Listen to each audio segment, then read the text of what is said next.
Good news sa mga motorista, asahan daw ang rollback sa presyo ng mga produktong petrolyo sa susunod na linggo.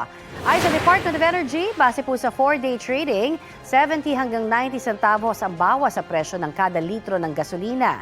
1 peso hanggang 1 peso and 20 centavos naman sa kada litro ng diesel. Habang 90 centavos hanggang 1 peso na rollback naman sa kada litro ng kerosene.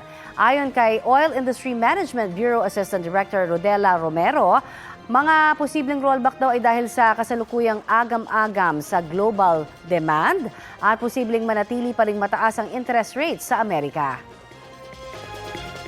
Kapuso, para sa mga maiinit na balita, mag-subscribe sa GMA Integrated News sa YouTube. Sa mga kapuso naman abroad, subaybayan nyo kami sa GMA Pinoy TV at sa www.gmanews.tv.